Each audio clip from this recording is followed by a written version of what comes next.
Voice of media या संस्थेचे प्रदेश अध्यक्ष अनिल मस्केजी, मंचावर उपस्थित श्रीकांत भारतीजी, विधान परिषद आमचे आमदार आणि माझे मित्र विजयजी भाविस्कर, ते आमचे जळगावचेच असल्यामुळे आणि सोबत शिकलेलो मैत्री आणि आपण सगळे हाऊस ऑफ मीडियाचे सदस्य आणि ज्यांनी ही संस्था निर्माण केली, स्थापन केली, सुरुवात केली, जिथे शून्य होतं आणि आता त्या शून्यातून त्यांनी काय निर्माण केलंय आपल्या सगळ्यांच्या समोर आहे. त्या बाबतीत मी बोलणार नाही, कारण एका ठिकाणावरून सुरू झाली राज्य, आपलं भारतवर्ष, तिथून जगाच्या पाठीवर वेगवेगळ्या देशांमध्ये सुद्धा ही संस्था पुढे पुढे जाते. आणि या संस्थेचं हे तिथलं अधिवेशन जळगावच्या आपल्या जैन हिल्सच्या प्रांगणात आपण भरवलं आणि त्याच्यासाठी आपण इथे सगळे उपस्थित झाला, त्याबद्दल मी आपल्या सगळ्यांचे आभार व्यक्त करतो आणि सगळ्यांचं इथे मी स्वागतही करतो. आत्ताच आपण श्रीकांतजीचं अभ्यासपूर्ण आणि सगळ्याच गोष्टींना त्यांनी हात घालून आपल्या समोर विषय मांडलेले आहेत. त्याच्यामुळे त्या सगळ्या विषयांवर आणि त्यांनी, मला वाटतं मी यायच्या अगोदरही काही बोलले असतील, परंतु मी आल्यानंतर काही गोष्टी मी बोलणार होतो तेही त्यांनी मांडलेल्या आहेत. त्याच्यामुळे त्याच्यावर मी आता परत बोलणार नाही, परंतु त्यांना ऐकण्याचा माझं पहिल्यांदा मला हे मिळालंय आणि खूपच चांगलं, म्हणजे ऐकत राहावं. अजून ते अर्धा तासही बोलले असते तरी ऐकण्यासारखं होतं आणि मुद्देसूद होतं. आणि एक संघटना कशी कायम राहायला पाहिजे, जी सुरुवात झाली आहे तिला परत कधी मरण येऊ नये, या पद्धतीने त्यांनी आपल्या समोर विषय मांडलेले आहेत. आणि शेतकरी संघटनेबद्दलही त्यांनी मांडलं. शेतकरी संघटनेचं काम मी जाऊन बघितलंय, कारण मी जेव्हा कंपनीत काम सुरुवात केली 1982ला, त्यावेळेला शेतकरी संघटना खूप जोरात काम करत होती आणि शरदराव जोशींबरोबर 2-3 वेळा माझं त्यावेळेला कॉन्टॅक्टही आला आणि जळगावमध्ये शेतकरी संघटनेमार्फत त्यावेळेचा जो मेळावा घेतला होता तो आम्ही ऑर्गनाईज केला होता. जैन इरिगेशन आणि शेतकरी संघटनेने मिळून ते केलं होतं. ठिबक सिंचन विषय त्यावेळेला नुकताच सुरू झाला होता 1987 मध्ये. त्या संघटनेचं पुढे काय झालं आपल्या सगळ्यांसोबत आहे. आणि त्यावेळेला शरद जोशींबरोबर अनिल गोटे हे प्रमुख, म्हणजे नेक्स्ट टू शरद जोशी ते होते. जे झालं ते झालं, का झालं ते त्यांनी आपल्यासमोर मांडलंय. आपण प्रवाहाच्या विरोधातही काही लोक फार मोठं काम करत असतात आणि पत्रकार बंधू आणि भगिनी जर आपण म्हटलं तर त्याच्यातले 50% वर हे सगळे प्रवाहाच्या विरोधात राहून त्यांचं मार्गक्रमण करत असतात.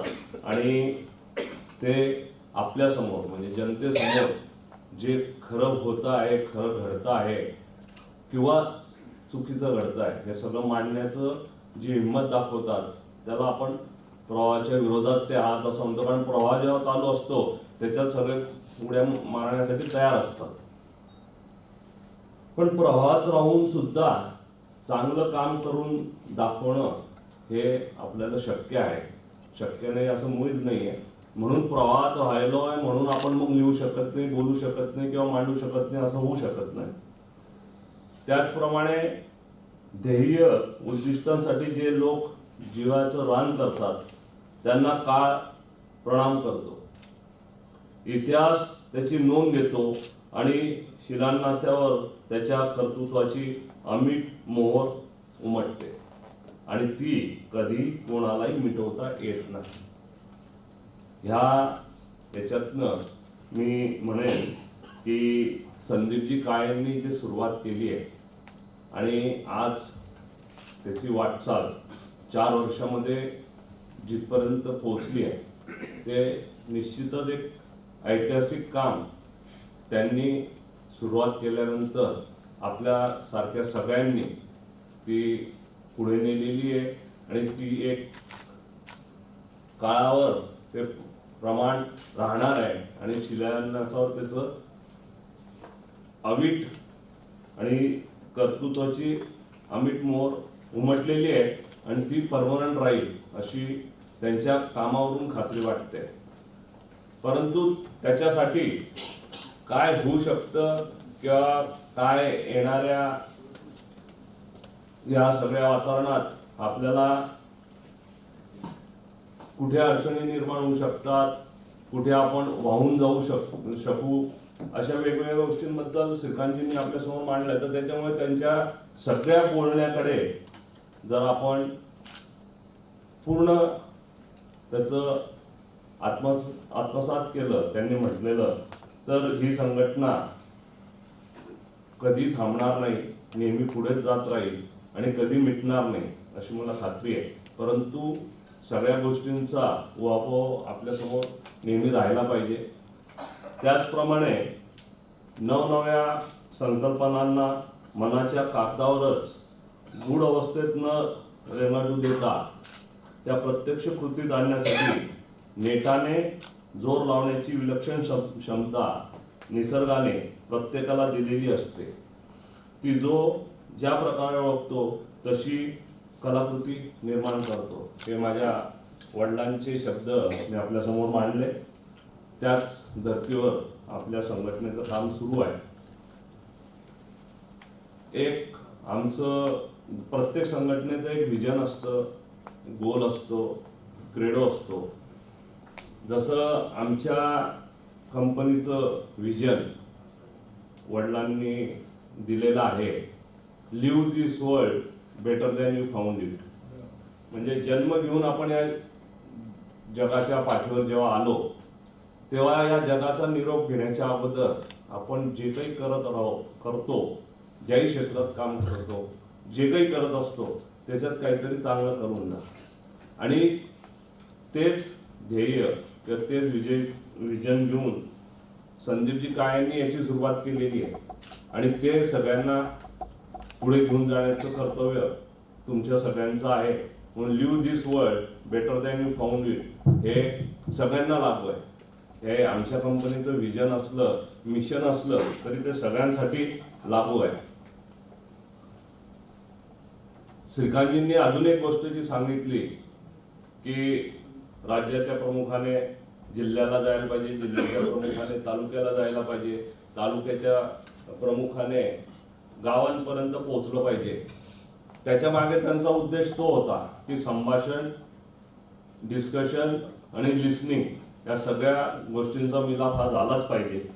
हे करत असताना जर देशाच्या पातळीपासून किंवा आता आपली संघटना जगभर गेलेली आहे, तर जगाच्या पाठीवरही जे काही आपले प्रमुख असतील तिथून आपल्या भारतवर्षाच्या याच्यावरनं मग वेगवेगळ्या राज्य, जिल्हे, तालुके, गाव हे मैत्रीत्व, मित्र भावनेतून जर या सगळ्या लोकांनी एकत्रित काम केलं तर आपण जसं मांडलं की जी एक हायरार्की असते आणि मग मी मोठा आहे आणि मला काय शिकवायची गरज नाही आणि मला सगळं माहिती आहे. जर मित्रत्व असलं तर मग तसं होत नाही.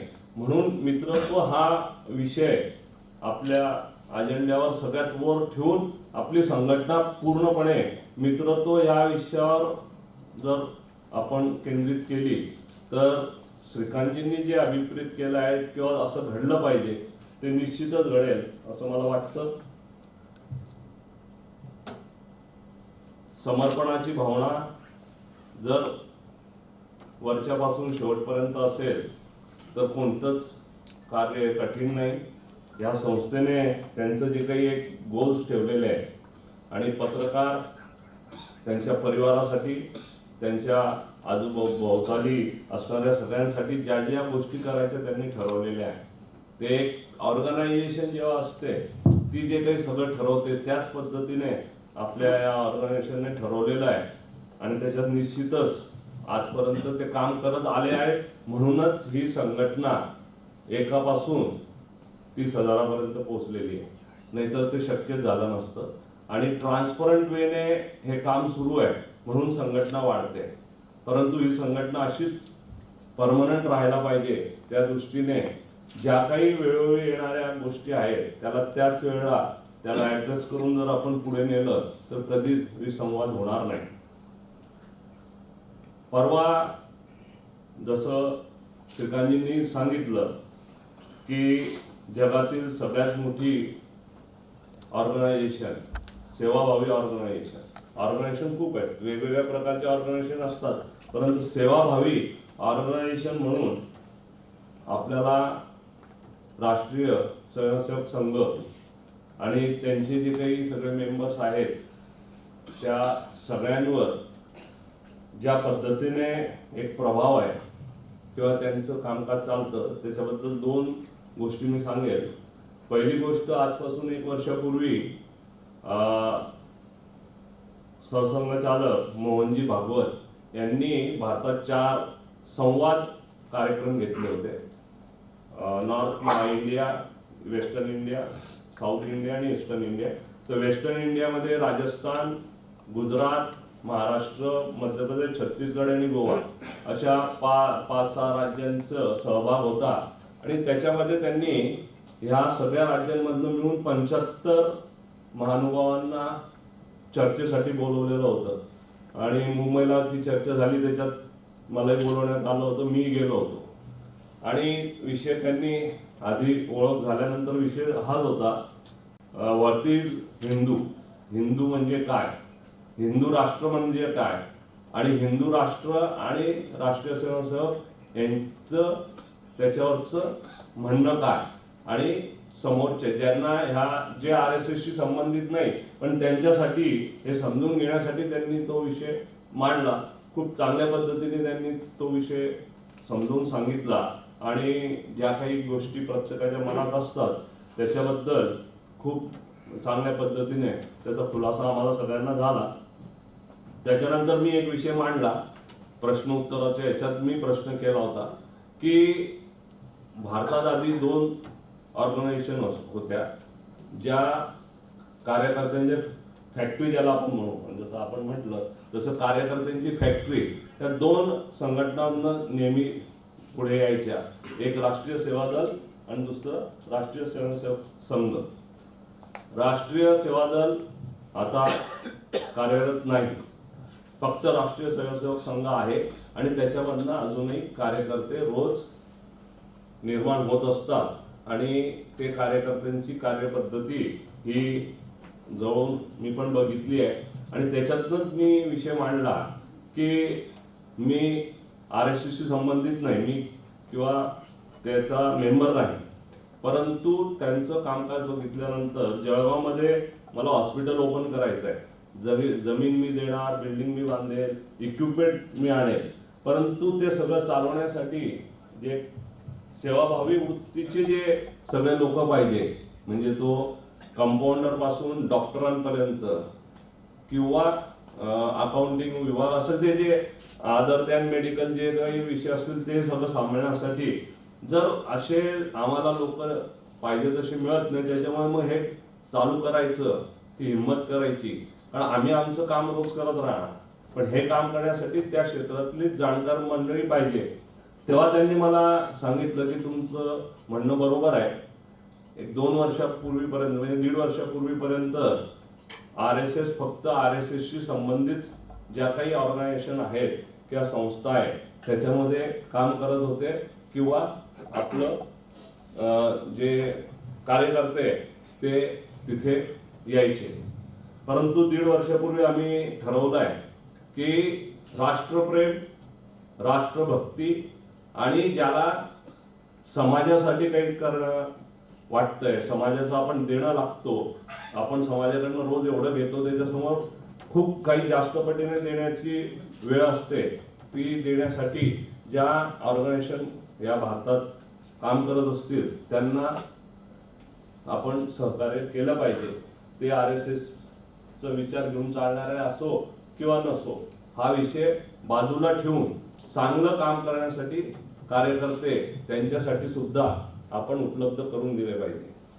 म्हणजे हा विषय जो आहे कार्यकर्ता, ही संघटना उभी राहिली आहे, आपण सगळे 30,000 मेंबर झालो, म्हणजे सगळे कार्यकर्ते या संघटनेने निर्माण केले आणि त्यांचा विषय त्यांच्या पत्रकारितेतील सगळ्या लोकांसाठी असला तरी तो खूप मोठ्या प्रमाणावर होऊ शकतो अशी मला खात्री. म्हणून कार्यकर्त्याच्या बद्दल एक विषय त्यांनी मांडला, त्याला मी इलॉबरेट केला फक्त.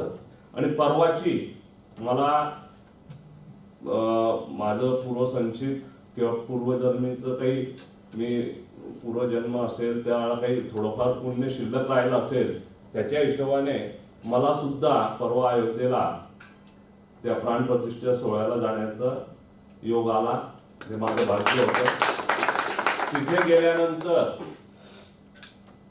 लखनौला मी थांबलो होतो. लखनौ ते अयोध्या हा सकाळी 6:30 वाजेपासून मी प्रवास सुरू केला. ठिकठिकाणी सगळीकडे दिवाळीसारखं पूर्णपणे वातावरण होतं. ठिकठिकाणी चेकपोस्ट होते. 6 चेकपोस्ट मला अयोध्येपर्यंत लागले. परंतु प्रत्येक ठिकाणी जेवढ्या आपुलकीने, जेवढ्या विनयतेने सिक्युरिटी फोर्सने आम्हाला तिथे थांबवलं. गाडी थांबली, त्यांनी पास बघितली, पास खाली केला, त्यांनी विचारलं आणि प्रत्येकाने हात जोडून आम्हाला नमस्कार केला की सब बराबर है, आप आगे जा सकते. हे सिक्युरिटीकडनं आपण जे काही बघतो कधी अपेक्षित नसतं, परंतु ते एक वेगळा अनुभव मी घेतला. म्हणजे माझ्याबरोबर गुरुमाऊली दिंडोरीचे मोरे काकाही होते, तर माझ्यासोबत मी त्यांना घेऊन जात होतो. आणि अयोध्येला पोहोचल्यानंतर तर एक वातावरण संपूर्णपणे वेगळंच होतं. आणि पहिला चौक लखनौवरून अयोध्येत पोहोचताना जो सगळ्यात मोठं सर्कल लागलं ते लता मंगेशकरांच्या नावाने त्यांनी डेव्हलप केलंय आणि खूप मोठा तंबोरा तिथे लावलेला आणि तिथे लता मंगेशकरांनी गायलेली भजनं आणि गाण्यांचं रेकॉर्ड सुरू होतं. त्या चौकामध्ये सगळीकडनं तेच वातावरण होतं. दुतर्फा लोक उभे होते. सकाळी 8:15ला पोहोचलो आम्ही. मेन गेटला उतरल्यानंतर त्यांनी दिलेला पास आणि आपला आधार कार्ड या दोघांचं स्कॅनिंग झालं आणि तुम्ही पुढे गेला. पुढे गेल्यानंतर अजून एक पूर्ण चेकिंग झालं आणि तिथून पुढे गेला. तिथून सगळे कोणीच VIP नव्हतं. फ्रॉम दॅट स्पॉट संत महंत VVIP मध्ये आपण अंबानी पकडू सगळ्यात मोठे, तिथपासून शेवटपर्यंत सगळे एकसारखे होते. कोणालाही वेगवेगळ्या पद्धतीने तिथे ट्रीटमेंट दिली जात नव्हती. एकच ट्रीटमेंट होती सगळ्यांना. आणि वातावरण तर एकदम भारावलेलंच होतं.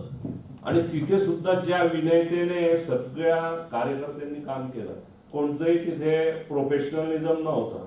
सगळं होऊन काम करण्याची पद्धत होती. आणि सगळ्यात मला मोठी गोष्ट किंवा भावली तिथे गेल्यानंतर मंदिरात प्रवेश करायच्या अगोदर बूट काढायचे होते आणि 8 झोन केलेले होते बसायचे. माझा नंबर 4 नंबर झोनमध्ये बसायचा होता आणि त्याचं सगळं ठेवण्यासाठी त्यांनी वेगळी जागा केलेली होती. मी तिथे गेलो आणि मी बूट काढण्यासाठी माझी अंगठी त्या बुटाजवळ नेली, लावली. त्या कार्यकर्त्याने मला सांगितलं बूट तुम्ही काढायचे नाही आहे, कारण तुम्ही मंदिरात प्रवेश करणार आहात तर तुमचे हात खराब झाले नाही पाहिजे. आणि त्याने जे काही माझं लागलं त्याने स्प्रे मारून मला हात पुसायला लावला. बूट त्याने काढले, काढून त्याने थैलीत ठेवले, थैलीत ठेवून त्याने ते रॅकमध्ये ठेवले. आणि हे फक्त जाताना नाही, परत रिटर्न मध्ये संध्याकाळी 5:30ला जेव्हा बाहेर पडायचं सेम प्रोसिजर त्यांनी अडॉप्ट केली. आणि ते कार्यकर्ते होते, प्रोफेशनल नाही. म्हणजे मी कोणाला रोजंदारीवर पैसे दिले आणि त्याला कामाला लावलं तर असं एकही नव्हतं. जागेवर बसलो, जागेवरच नाश्ता दिला, दुपारचं जेवण जागेवर दिलं. 10 वेळा त्या म्हणजे सकाळी 8:30 ते दुपारी 3:30 या पूर्ण पिरियडमध्ये 10 वेळा चहा कॉफी आली, पाणी आलं. आणि हे सगळे कार्यकर्ते होते, कोणीही तिथे प्रोफेशनल नव्हतं. आणि ते ज्या पद्धतीने म्हणजे मी एवढ्यासाठी हा विषय इथे मांडला की कार्यकर्ता म्हटला आणि जेव्हा तो पूर्णपणे समर्पण भावनेने आणि आपण काहीतरी देणं लागतो समाजाला ह्या भावनेतनं जेव्हा तो काम करतो तेव्हाच तो असं करू शकतो. दुसऱ्याचे बूट काढणे आणि ते थैलीत ठेवणे आपण आपल्या घरात सुद्धा करत नाही. आपण आपल्या घरातले लोकांचे बूट आपण उचलणार नाही. पण ते तिथे होत होतं. ते खूप वेगळंच मला ते अनुभव तिथे घेता आला.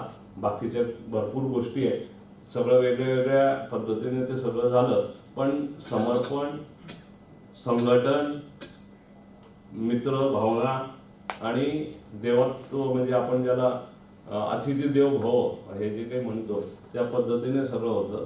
आपली संघटना व्हॉइस ऑफ मीडिया ह्या सगळ्या याच्यातून कामकाज करत आज इथे पोचलेली आहे आणि ती पूर्णपणे याच्या पुढेही याच पद्धतीने चालत राहील.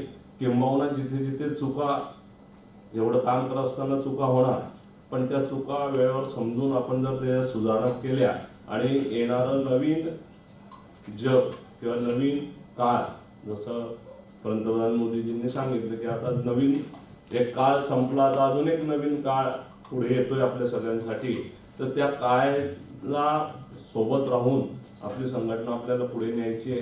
तर वेगवेगळ्या वेळेला या संघटनेमध्ये खूप चांगलं काम आपल्या सगळ्यांच्या हातून घडेल अशी खात्री आहे. आणि ह्या संघटनेचं राष्ट्रीय अधिवेशन सुद्धा त्यांनी इथे जैनीला घ्यावं, जेणेकरून आपण करत असलेले कामं आणि त्या कामातून इथेही जे काही आपण शेती आणि शेतकरी याच्यासाठी जे काही काम करतोय ते एक वेगळ्या पद्धतीचं काम आहे. आता गेल्या महिन्याभरातच 35,000 शेतकऱ्यांनी इथे व्हिजिट केली आणि हायटेक ॲग्रिकल्चरचा ओंकार म्हणजे आधुनिक शेतीचा ओंकार हा विषय घेऊन प्रात्यक्षिकं सगळं त्यांना दाखवण्यात आली.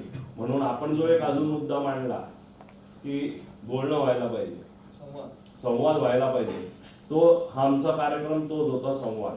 तिथे पेपर किंवा नुसतं लेखी कुठे पुस्तकं पाठवून द्यायची, त्याच्याऐवजी प्रात्यक्षिक करा, संवाद करा आणि त्याचं खूप चांगले रिझल्ट आम्ही स्वतः अनुभवले ॲज अ ऑर्गनायझेशन. आणि यावेळेला अजून एक म्हणजे तुमच्यासाठी की त्या 35,000मध्ये जवळजवळ 30% महिला आल्या आणि त्या स्वतः शेतीत काम करत होत्या किंवा शेतीतला त्या लीड करत होत्या घरातून. अशा महिला आल्या, शिकलेल्याही आल्या, म्हणजे इंजिनियर झालेल्या, बीटेक झालेल्या, ॲग्रिकल्चरमध्ये आल्या अशा महिला आल्या आणि जवळजवळ 15% यंग जनरेशनची मुलं होती जी आता स्वतः शेती करत आहे. म्हणजे आपण म्हणतो की शेतीत येऊ नये आणि एक एक शेतकरी जळगाव जिल्ह्याचा 3-3 कोटी रुपये कमावतो केळीमध्ये. जर तुम्ही त्यांचा जाऊन अभ्यास केला तर तुम्हाला कळेल. पण त्यांची राहणी, त्यांचं जीवन जसं आहे तसंच आहे. त्यांनी बंगले बनवले त्यांच्या गावात, पण ते खालीच बसून जेवण, डायनिंग टेबल आहे आणि त्याचा अनुभव मी स्वतः घेतला. तो म्हणे माझा मुलगा तुमच्याबरोबर डायनिंग टेबलला बसेल पण मी खालीच बसेल. अशा पद्धतीने ते आपण जेव्हाही येतात आपले डोळे, कान हे सगळे जर उघडे असतील आणि उघडे ठेवून जर आपण फिरलो, वागलो, बघितलं तर जग आपल्याला वेगवेगळ्या पद्धतीने अनुभवायला मिळतो. मला आज इथे आपण बोलवलं आणि व्हॉइस ऑफ मीडियाचं आपण आजचं अधिवेशन त्याचं उद्घाटन माझ्या हातून आपण केलं आणि मला श्रीकांत भाकरेंची ऐकायला मिळालं. विजयराव आता बोलतील तेही थोडं ऐकायला मिळेल. परंतु आपल्या सगळ्यांसोबत इथे येऊन आणि समजून घेतलं त्याबद्दल आणि माझे 2 शब्द आपण ऐकले त्याबद्दल मी आपले आभार व्यक्त करतो. शेवटच्या एका लाईनने संपवतो. धारणेला